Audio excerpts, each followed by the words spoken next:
making those biscuits, and we'd take them and start eating fruit, peaches, which you'd open cans of jars of peaches,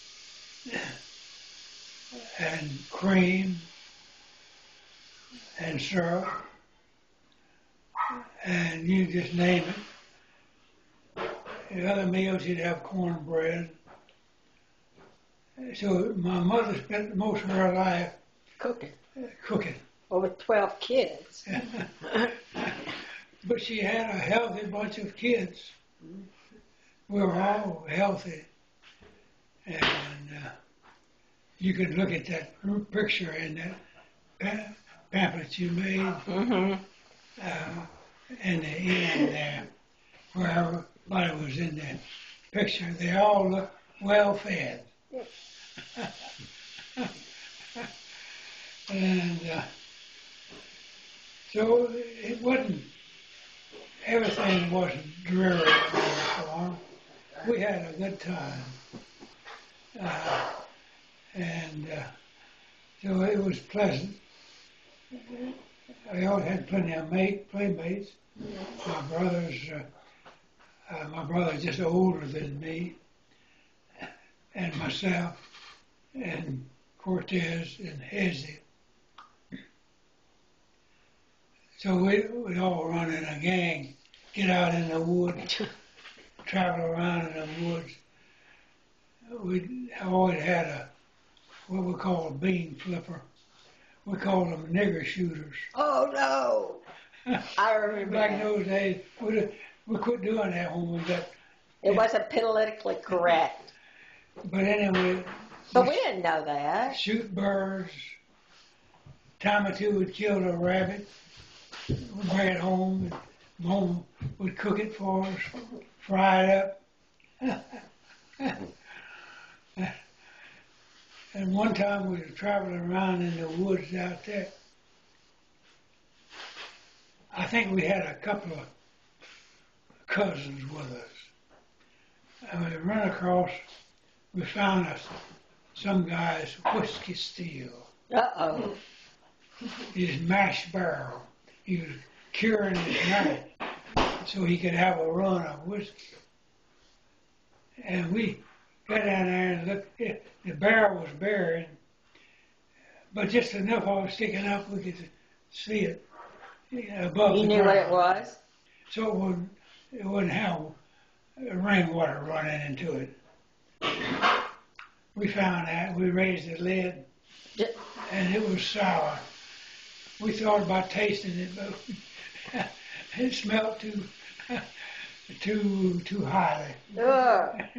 We didn't bother it. It was flammable. So we had a good time growing up. Randy, when we had my birthday, just before he left, he said, "Papa, I would like for you to write a letter to Jacob and Danielle, telling about something." He didn't tell me what to say, but I knew he wanted me to tell something about my life. So I've been thinking about it and making a few notes.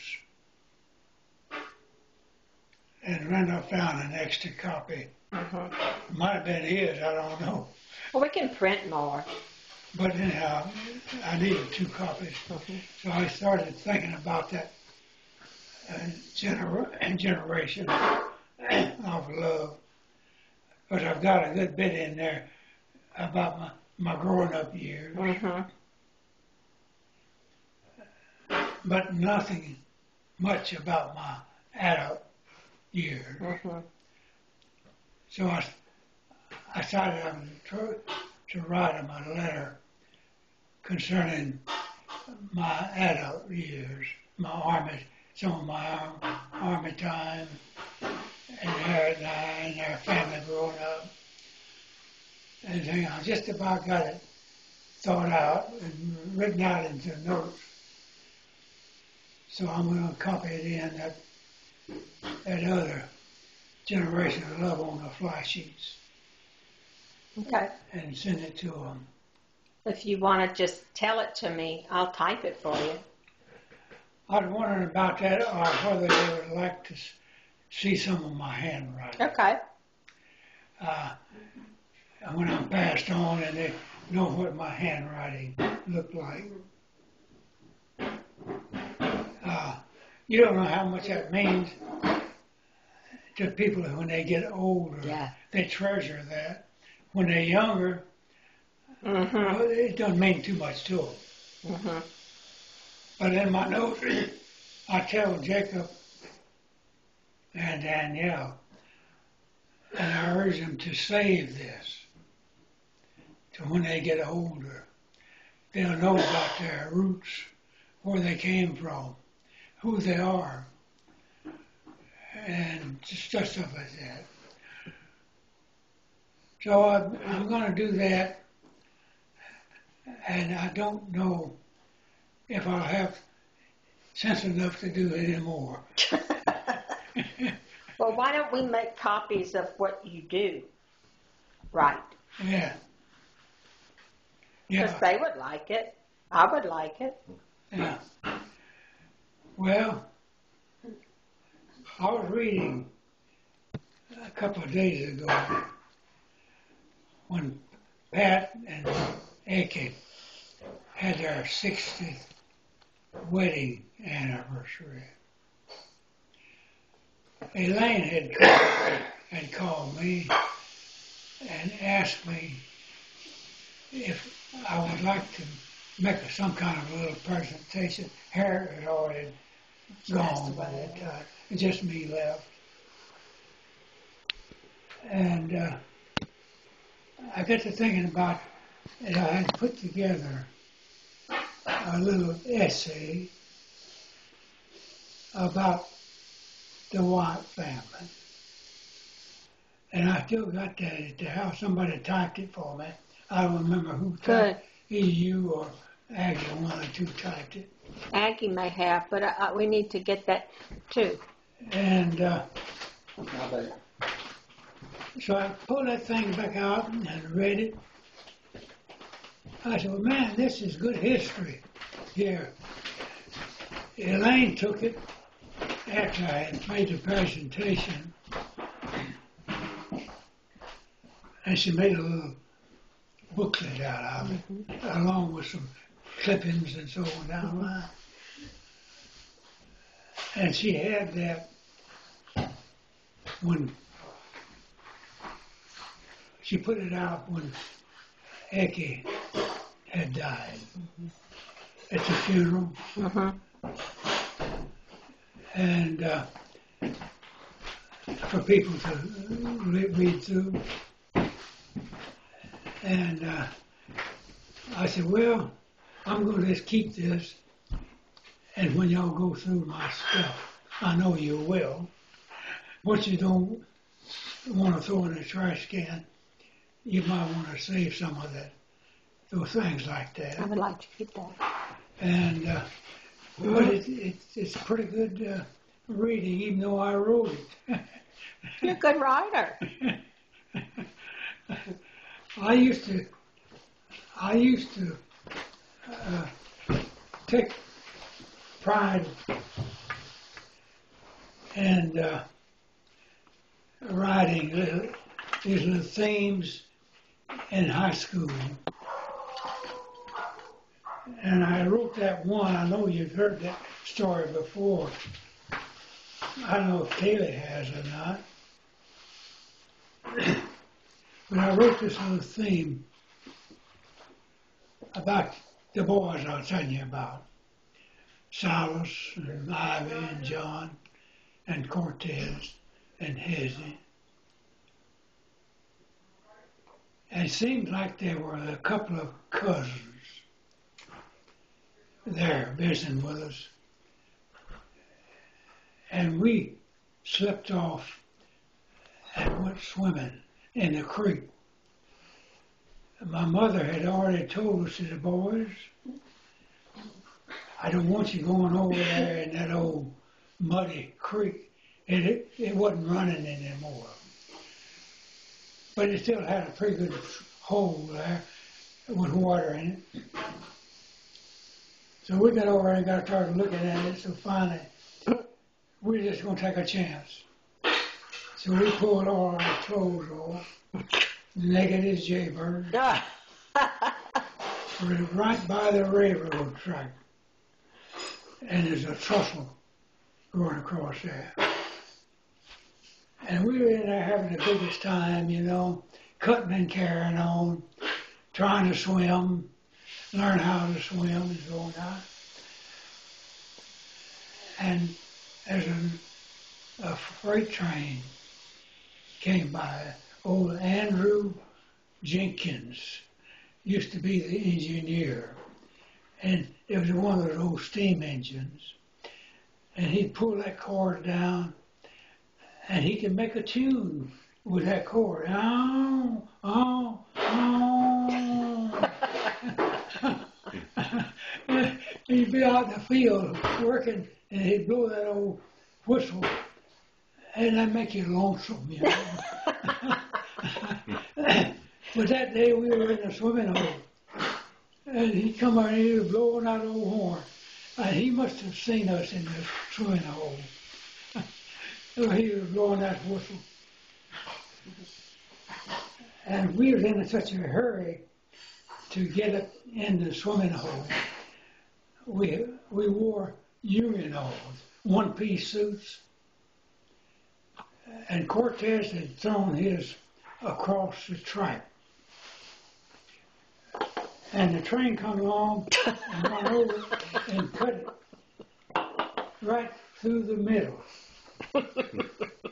And here we had to go home and face my mother. Who told you not to get in there? In the meantime, her brother, her half-brother had come. And we had all sitting out there on a big old front porch. And we all coming in. I guess we looked guilty. Mama looked around and she said, "Well, where is Cortez?"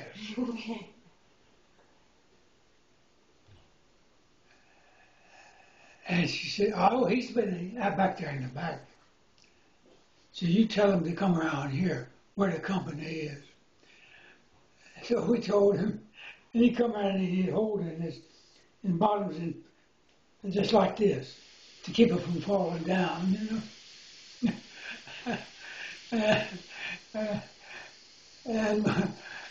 And Claude, that was my mother's brother, Uncle Claude. She says, "You know, those boys have a guilty look to me." And Aaron, he was the oldest one. He was already a grown boy. So he come out there and started smelling their hair. "Yeah, mamas have been in swimming."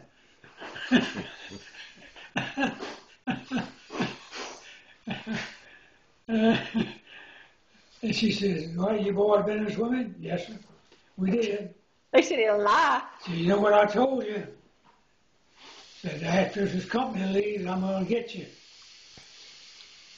Then old Claude, he says, "Rooster," he says, "these boys have suffered enough with their guilty conscience that they don't need a whipping. They're suffering already more than you would when you whip them. So leave them alone. So they had a good time. And they sneaked one over on you."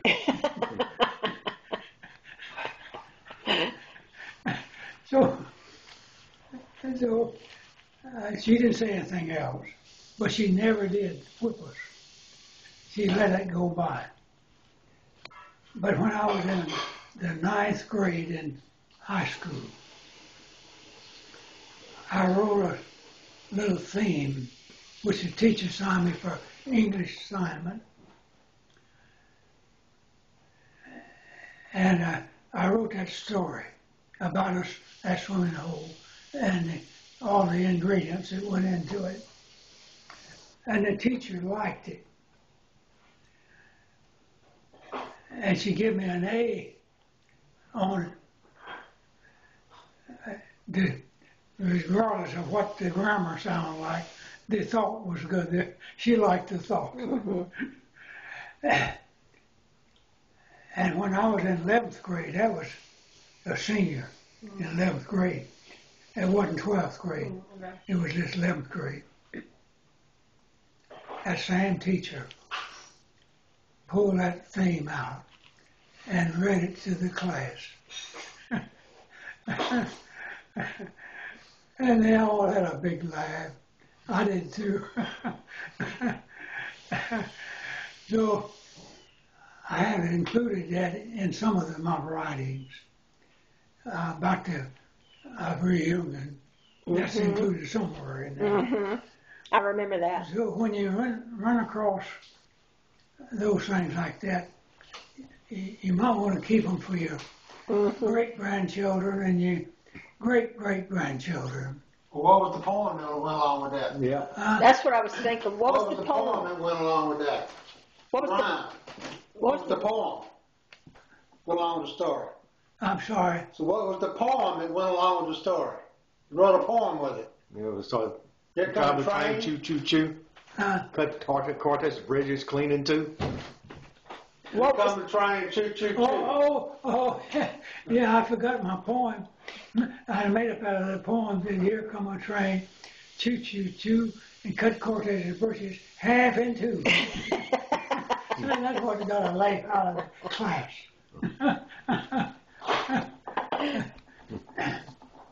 I was telling Randolph a day or two ago,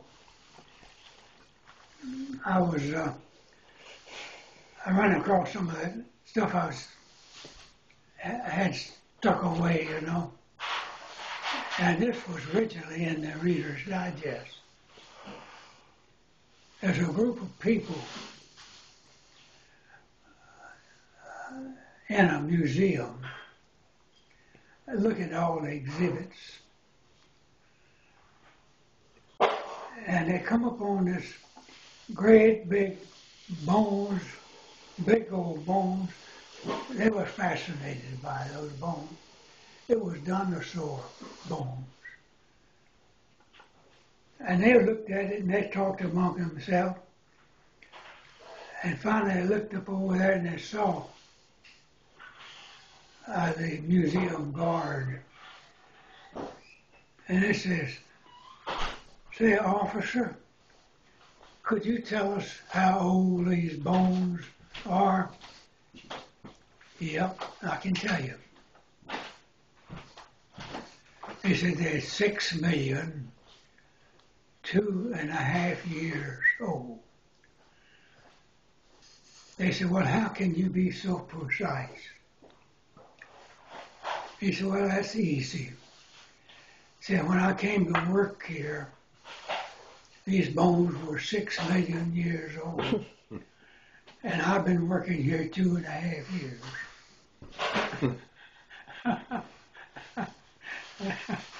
I read that again. I got a kick out of it.